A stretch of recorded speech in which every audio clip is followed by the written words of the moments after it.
Welcome to this step-by-step guide on how to change your wallpaper in Windows 10's latest update. Whether you're looking to refresh your desktop with a new image or personalize your workspace, we've got you covered.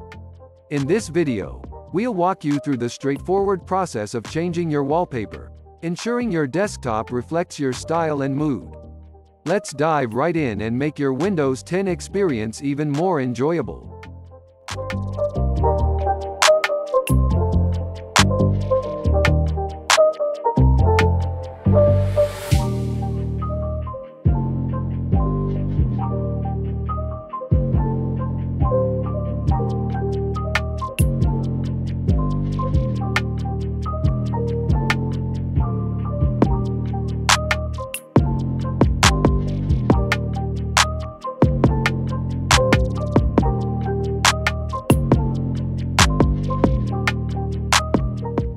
Thanks for watching. If you found this tech tutorial helpful, please subscribe and hit the notification bell.